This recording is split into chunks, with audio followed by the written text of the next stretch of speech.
Last class we learned about the graphs of rational functions. They're the ones with the two bowls or branches that kind of look like they have a break. In fact, they do have a break, a horizontal and a vertical asymptote.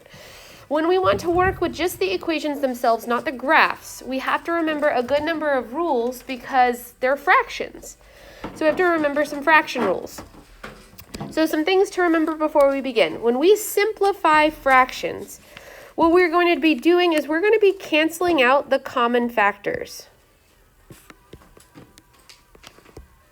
Because when numbers are the same on the top and the bottom of a fraction, we can cancel them out. Like 5 over 5 cancels out to 1. So what we would do with a fraction that's just numbers, so a cute little, like not rational function, but just say fraction, is we're going to break it up into its prime factorization, which means we want to show what it breaks down to. 35 breaks down to 5 times 7. Cool. 45 breaks down to 5 times 9. Do you see that they both have a 5 that multiplies to make that number? So what we can do is we can cancel out the 5, which means that this fraction, 35 over 45, reduces to 7/9. We have simplified the fraction. Does that look familiar? Maybe we've never shown it like that, but in elementary school, you would have simplified fractions by finding what they had in common. Both the top number and bottom number were divisible by 5, so we divide it out. That's what we're doing. If we break the numbers 27 and 54 into their prime factorization, I'm going to just go ahead and do this for you. 27's prime factorization is 3 times 3 times 3. 54's prime factorization is 3 times 3 times 3 times 2. So what numbers are going to cancel out here? The first 3, second 3, and the third 3, which means that I'm left with just a number in the denominator, but that's weird. We don't leave empty numerators. What do I put up there? A 1. So 27 over 54, that's actually 1/2. 27 times 2 is 54. And you probably wouldn't have simplified this fraction like this. Like you probably would not have written its prime factorization out and canceled it all out. You probably would have put it in a calculator and made it reduce it. 1000% fine. The problem is when we get to our functions later today, they're going to work more like this, where we have to cancel stuff out. They're not things you can type in your calculator like this. Some of the other things we need to remember before we begin is all about factoring. Oof, we need to remember this. Can you all help me remember how to put together an X puzzle? What letters go in the top of an X puzzle? A and C. We're going to multiply them together. What number goes in the bottom? B for bottom. And then what number goes underneath the fraction bars? A. Now, of course, when we multiply together A times C, we're going to get just a number, and I'm going to be writing that number in purple because it's A times C, red times green-ish makes purple-ish. Not really. Red and blue make purple. Whatever. We'll get over it. Okay, so if we were going to factor this first polynomial, I know I have to use an X puzzle because there's 3 numbers. There's 3 terms. So it's a trinomial. Trinomials means that you use the X puzzle. The A value is 1, the B value is -3, and the C value is -28. So A times C goes in the top. That's 1 times -28, which is -28. B goes in the bottom, which is -3. And the A's go underneath the fraction bars, which is just a 1. Let me use the right color scheme here.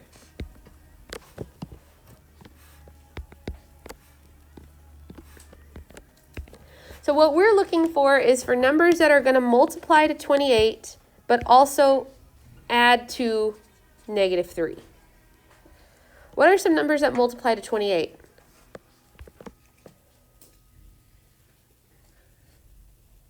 Oh, wait guys, what are some numbers that multiply to 28?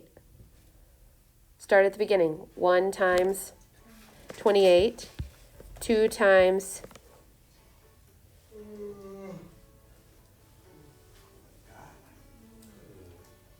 Oh, good morning. Our brains are not on. 2 times what is 28?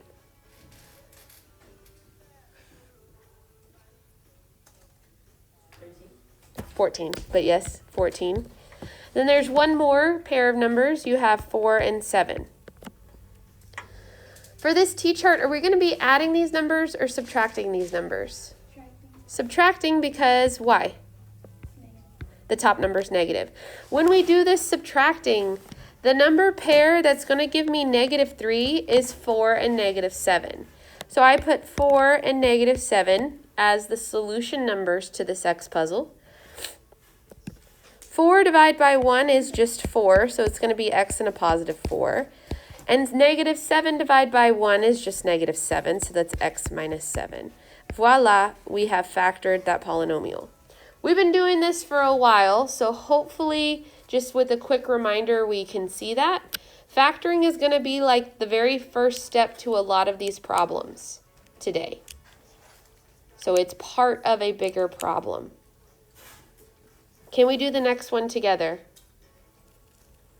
Now, what we should do every single time we do this problem, and I did it in my head without saying it out loud, is every time we do one of these, we should check for a GCF. GCF stands for greatest common factor. What do the numbers 2, 12, and 18 have in common? They're all divisible by 2. So we're going to go ahead and divide them all by 2 to make our equation smaller. 2 divided by 2 is 1. 12 divided by 6 is what? 12 divided by 2 is 6. 18 divided by 2 is 9.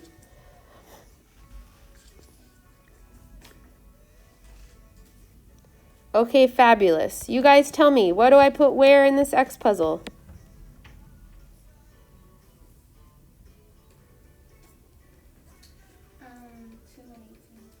We're going to use the new numbers. So this is a good point. Whenever we take out a GCF, we don't want to use the original printed equation. We want to use the one in the parentheses. 9. So 1 times 9 is 9. In the bottom should be -6. And then underneath the fraction bars? 1. Very good. Okay, so we need the numbers that multiply to 9. That's a short list. What's the list of numbers? 1 times 9, heard you. Okay. 3 and 3. Which one of those, when we add them together, is going to give me -6? So 3 and 3 gives me +6. How can I make that be -6? Make them both negative. Fabulous. When we make them both negative, I get -6.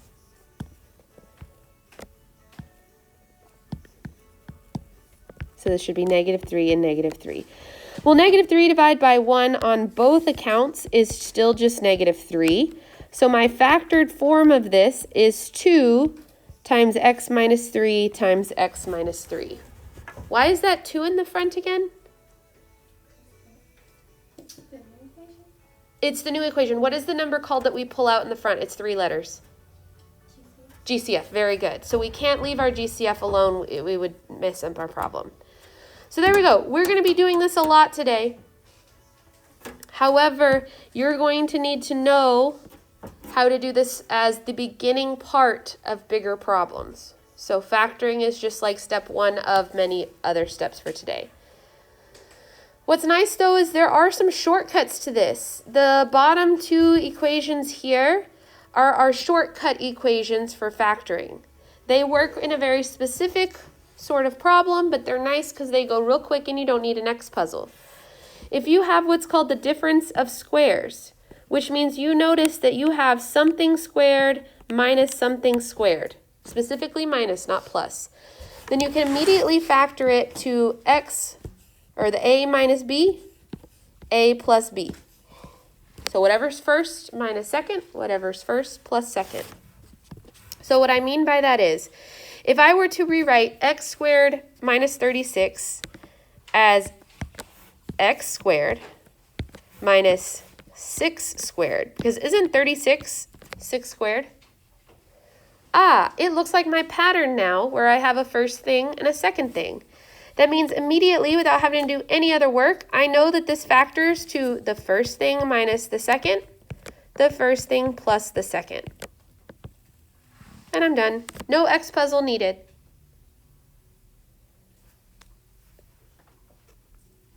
Can y'all do that second one for me, please?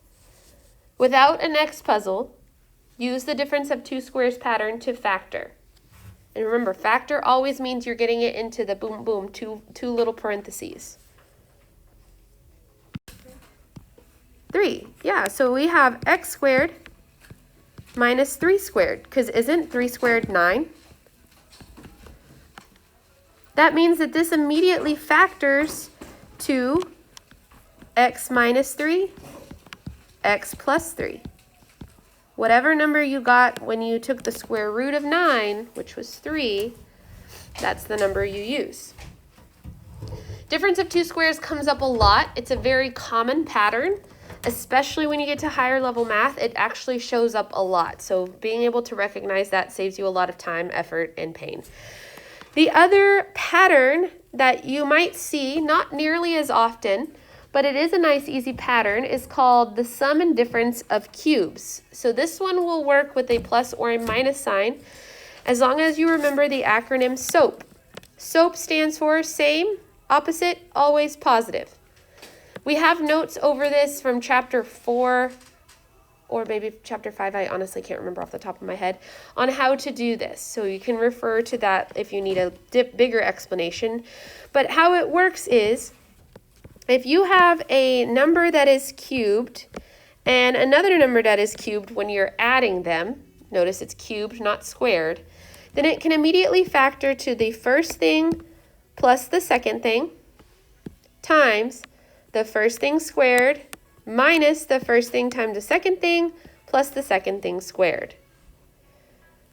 The same, opposite, always positive comes from the signs. This is the same, this is the opposite, this is the always positive. Vice versa for the difference of cubes. If you have something minus something, both are cubed, then the pattern is the same, the opposite, and then always positive. The way you use this is you recognize which pattern it is. For 1 minus 125, that is the difference of cubes. And I recognize that this is x cubed minus 5 cubed. If you don't know your cube tables, that would be something easy to have pulled up on your computer. Table of cubes, table of squares. I know you have a link to one at some point again in our notes when we went over this the first time. That means this will factor 2 immediately. 2 parentheses. The first one is the same, x minus 5. The second one is the first thing squared. The opposite sign. The two things right next to each other. Always positive, the second thing squared. Same, opposite, always positive. I'm just filling in that formula that's right above it. Ew, but it looks kind of weird. We don't ever write things like this where it says x5. How do we normally write multiplication between a variable and a coefficient? 5x. So let's rewrite this so it looks cute because it looks ugly right now. This is x minus 5 times x squared plus 5x. And then can I do something nice with 5 squared to make it look better? What is 5 squared? Don't say 10. 25. That looks much nicer. Boom, it's factored.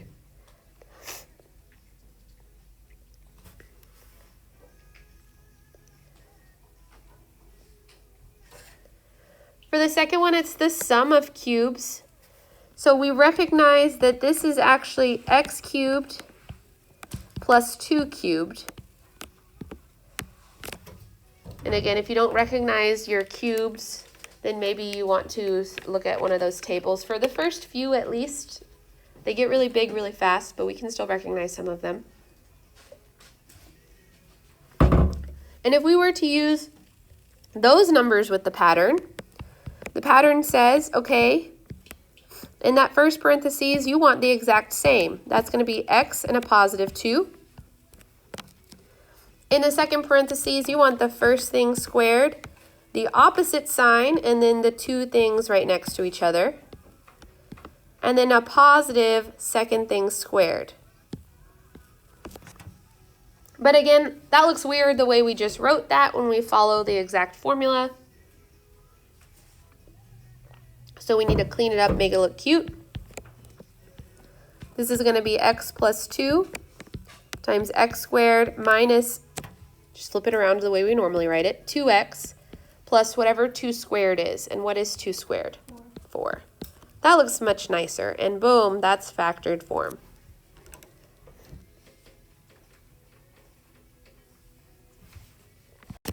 So again, we went over these ideas. In the last little section, you won't see nearly as often for factoring, but these ideas right here are going to come in handy when we actually work on our lesson for today. So this is just some review to bring it to the forefront of your mind / now you have nice, cute examples on your page for this. We feel good to move on? All right, our actual lesson today is section 8.3, part 1. So we're going to spend 2 days on this section. It's all about eventually multiplying and dividing rational expressions. But today, to be able to get ourselves to the point where we can multiply and divide next class, we're going to actually work today on simplifying. So if you want to write that on top, that's what we're going to be doing today is we're going to be simplifying rational expressions. It's our first step to be able to eventually multiply and divide them. Now, as a reminder, a rational expression is a fraction whose numerator and denominator are polynomials, but that are not 0. So we're going to have x values probably on top and bottom. Last class, we worked on graphs where only there was an x in the bottom. These get more complicated, and we're not going to be graphing the more complicated ones, but we are going to be working with the more complicated ones. What we learned about last class is that the domain of any of the functions, which was the x values, excludes the numbers that will eventually make the denominator equal to 0. That's what we learned about last time. The reason that this happens is because there are vertical asymptotes every time the denominator becomes 0. That's why we had that break in the graph that made the 2 bowls or the 2 branches of the graph. So what we're going to do today is work on writing these equations in simplified form, which again, just like with a typical fraction, simplified form are when the numerator and the denominator have no common factors. So we're going to be canceling some stuff out just like we did on those first 2 problems with the just cute little fractions. When you do these problems, because the domain has vertical asymptotes in it and your denominator cannot be equal to 0, we have some things in each of these problems called restrictions. Restrictions are like rules. And these graphs, since they don't have certain x values, or since they have certain x values that you cannot use, we have restrictions on the function. Now, restrictions are needed because just point blank period, we cannot divide by 0 ever. Please don't do it. You can't do it. It makes an undefined number. But we especially need to remember our restrictions when we eventually work on eliminating. That's not how you spell that word. Eliminate. There we go. When we eliminate a variable from simplifying, because that factor disappears. If you ever take an advanced level class, you will realize that that is because that makes a hole in the graph. We're not going to talk really about that, but it's kind of interesting to know that that's what happens. So all of this to say, when we are simplifying a rational expression, anytime you have something on the top and bottom of a fraction, it's going to cancel out. In this first example, do you see something that is the same on the top and the bottom? Yeah, that whole parentheses that says x plus 1, isn't there one on the top and one on the bottom? That's a problem. Just like with regular fractions, when we crossed off like all of the 5s and all of the 3s, we are going to cross off the x plus 1 and the x plus 1. They're going to cancel each other out. Which means I'm only left with a 2 on the top and an x plus 3 on the bottom. That is the simplified fraction, just like we did the simplification on the other side. The problem is, with these functions, we have to include these restrictions. So what we're going to do each time is we are going to select anything and everything that's in the denominator, and we're going to pull it over to the side where it says restrictions. And we're going to say, okay, x plus 1 cannot equal 0. And, space it out a little bit, x plus 3 cannot equal 0. Where did I get the x plus 1 from? You see it's one of the parentheses in the denominator? And then the x plus 3 is another one of the parentheses in the denominator? Fabulous. That's where I'm getting this from. That means to me that since I can subtract 1, and solve this, we're saying that x cannot be equal to negative 1. That's one of my restrictions. And again, because I can do minus 3, which are really easy equations to solve, we could say that x cannot equal negative 3. So my answer to these problems has 3 parts. Well, 2 parts, but one of them has 2 answers.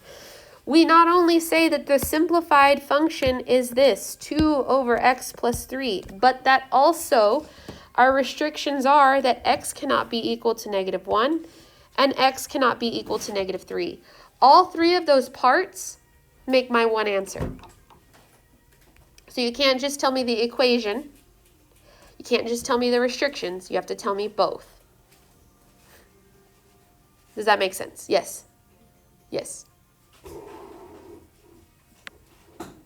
So our next leveled question here is number 2.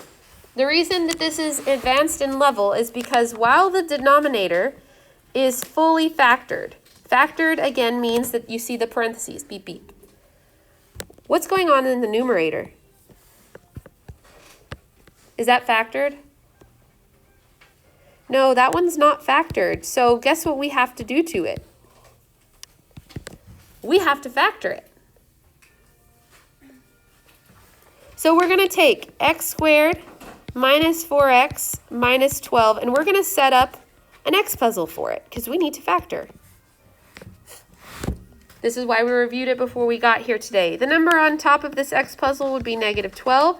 The number on bottom would be negative 4, and the denominators would be 1. The numbers that multiply to negative 12 are 1 times 12, 2 times 6, and 3 times 4.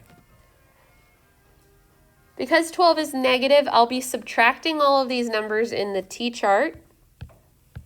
Is there one of those rows that's going to give me negative 4?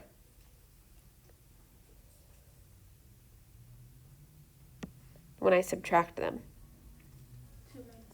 2 minus 6. Amazing. Those are 4 digits apart. So I have 2 and negative 6.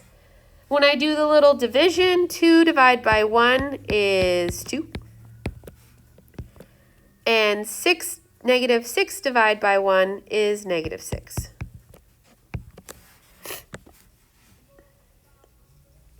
I'm going to write this again because I wrote it too big, but y'all are good. It's the same thing. Now we want that factored form because we can rewrite our equation from the beginning with the same denominator that we had before, except now we're going to take that new blue factored version of the numerator and we're going to write it in the numerator.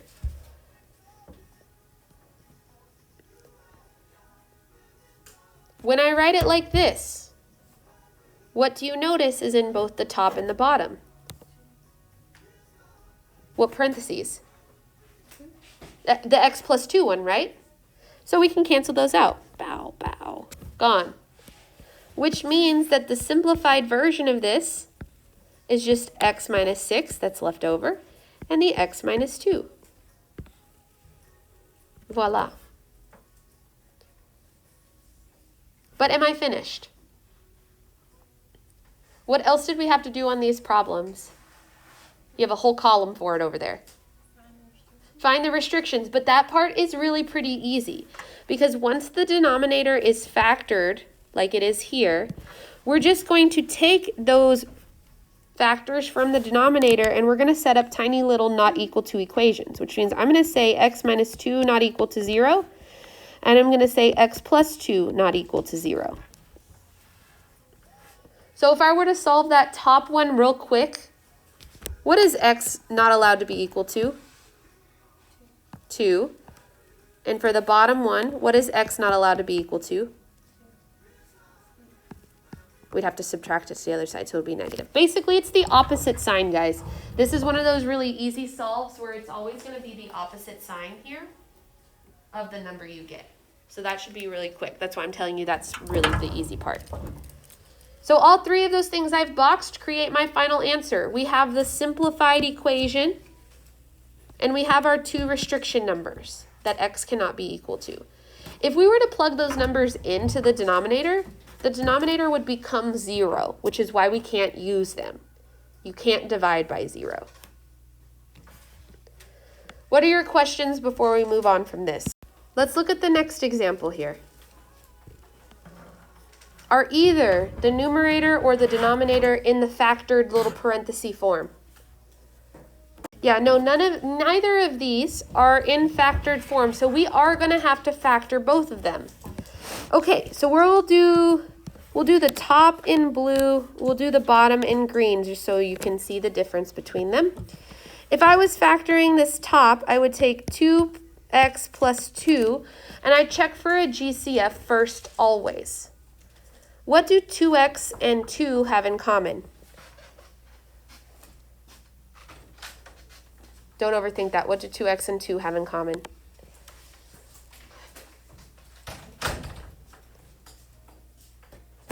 The 2, okay.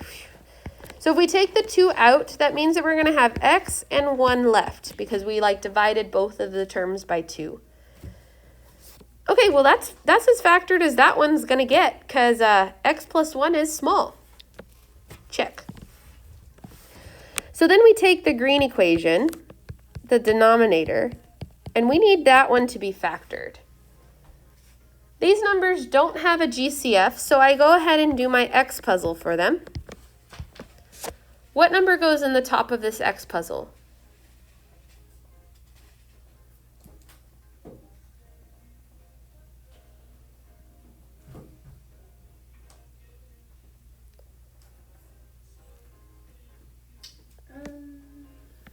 Eight. What number goes in the bottom? 9. What number goes underneath?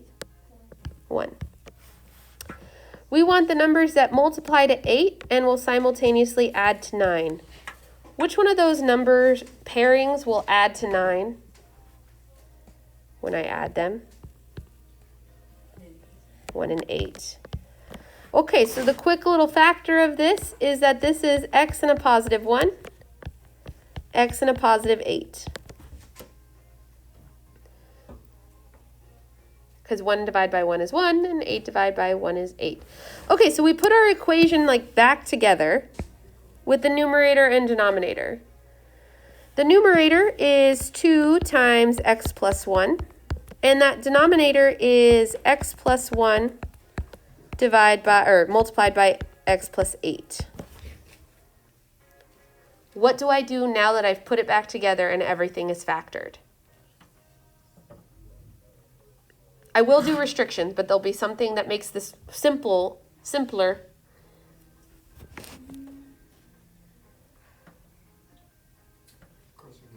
Which ones do I cross out? Very good. The x plus 1 is on the top and the bottom, so I'm going to get rid of it. I'm going to cancel it out. It's a common factor, which means I'll have 2 over x plus 8.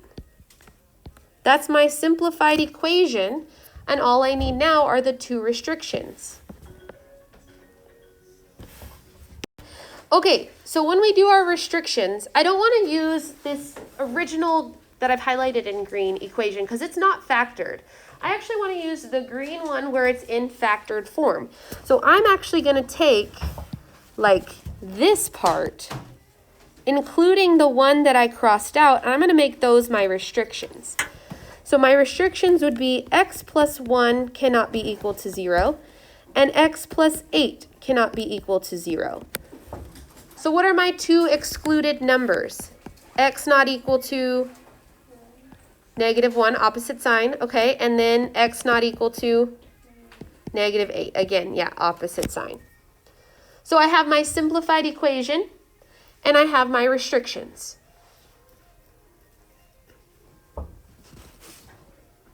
Does that make sense? So the process each time is to find the factored form, whatever it takes to get factored form. Maybe they gave it to you already, maybe they didn't. Cancel out what is the same on top and bottom, and don't forget your restrictions. Yes? All right, one more. This is about as hard as it can get, you guys, and it's not really all that hard. The problem is, again, are the top and bottom factored? No, so we have to do the factoring again. So we're going to split it into two parts. We'll have the numerator and we'll have the denominator in these two colors. The numerator is a trinomial with no GCF, which means I immediately go to the X puzzle. The denominator is also a trinomial with no GCF, so I go immediately to my X puzzle. I want to give you a chance to make sure you understand how to do the factoring part. So I'll give you about 2-ish minutes to try to write the new larger equation here. So I want you to solve the X puzzles and then put those answers, the factors, the parentheses little guys, onto the new equation. I'm going to write some hints on the board if you're getting stuck, but don't look unless you need it.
So once we've gotten the factored form, we go ahead and build our new equation. I'm using air quotes when I say new equation because it's the exact same thing. We've just written it in a different form. So we have x plus 1, x minus 3 on top. We have x minus 3, x plus 7 on bottom. And a good question was asked, does it matter what order I write them in the X puzzle or order I write the factors? No, it does not. You can write them in whatever order. But either way, once you do that, you should recognize that what's going to cancel out here?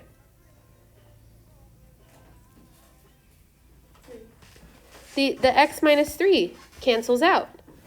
So my simplified fraction, my simplified rational equation is just the x plus 1, x plus 7.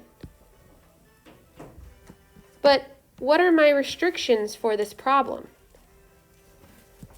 Remember, we want to take the factored version of the denominator, including the one you cancel out, and we want to say that each of those cannot be equal to 0.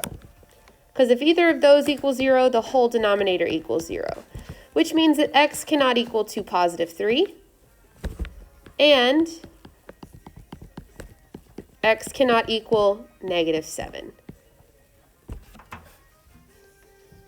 So be sure that you get all of the restrictions, even the ones that cross out, because especially on these ones where we do if you do your restrictions last, you will have crossed one of them out. That is included in your restriction because that's a hole in the graph, a hole in the domain, not just the vertical asymptote that you still see.